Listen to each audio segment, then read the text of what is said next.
দ্বিতীয় দফায় জামুরিয়া বিধানসভা কেন্দ্রের বিদায়ী বিধায়ক তথা আসন্ন ২৬ নির্বাচনে তৃণমূল প্রার্থী হরিরাম সিং এর সমর্থনে লেখা দেওয়ালে পড়ল গোবর চুন এবং মাটির ছাপ। সাত সকালে এমন ঘটনার সামনে আসতেই চাঞ্চল্য ছড়িয়েছে এলাকায়। ঘটনাটি ঘটে জামুরিয়া বিধানসভা কেন্দ্রের অন্তর্গত জামুরিয়া ব্লক 2 এর বাহাদুরপুর অঞ্চলে ২১০ নম্বর বুথ এলাকায়।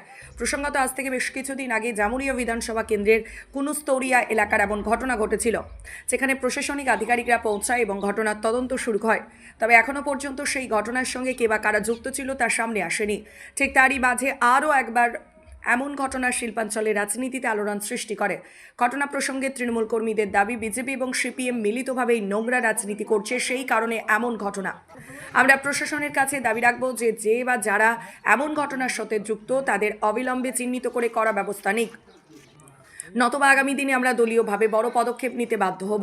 এছাড়া তৃণমূল প্রার্থী হরিরাম সিং জানান, জামুরিয়ায় তৃণমূল বিপুল ভোটে জিততে চলছে, সে কারণে কিছু মানুষ এ ধরনের নোংরা কাজ করে বেড়াচ্ছেন। তবে বিজেপির প্রার্থী ডক্টর বিজয় মুখার্জি জানায়, বিধানসভা জুড়ে আমাদের নির্বাচনী প্রচার পুরোদমে চলছে।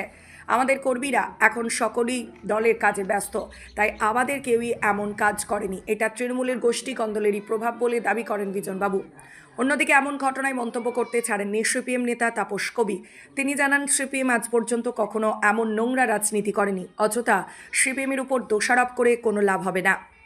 বর্তমানে বাহাদুরপুর এলাকায় এমন ঘটনায় চাঞ্চল্য ছড়িয়েছে। ঘটনাস্থলে জামুরিয়া থানার কেন্দা ফাঁড়ির পুলিশ পৌঁছে বিষয়টি খতিয়ে দেখে তদন্ত শুরু করেছে।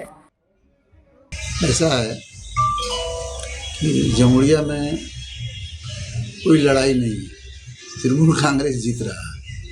इसलिए कुछ बदमाश लोग जो है ये काम किए हैं।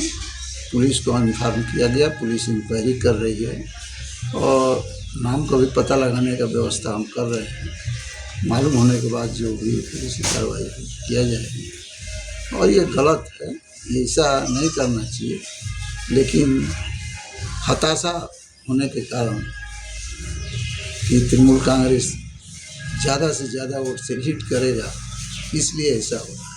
बहादुरपुर जहाँ पर किया गया है, बहादुरपुर पंचायत में ज़्यादा से ज़्यादा वोट से लीड करेगा। ভারতীয় জনতা পার্টি পুরো মাত্রায় এখন ব্যস্ত নিজেদের প্রচারে। সেখানে অন্য পার্টির লোকেরা কি করছে বা তারা কি করছে সেটা ভারতীয় জনতা পার্টি দেখেও না। আর এটা সর্বজন বিদিত বা সবাই জানে যে তৃণমূলের গোষ্ঠীদ্বন্দ্ব এখন আসানসোল জেলার মধ্যে কিরকম আছে এবং জামুরিয়া জেলার মধ্যে কিরকম রয়েছে, জামুরিয়া আমাদের বিধানসভার মধ্যে কিরকম রয়েছে। তো তারা যখন নিজেদের গোষ্ঠী কন্দলে আপনার মুছছে, দেওয়াল মুছে দিচ্ছে, প্রার্থীর বিরুদ্ধে বিভিন্ন রকম করছে, সেটা দেখুন তাদের সদিচ্ছা, তাদের ইচ্ছা, তারা যা খুশি করতে পারে।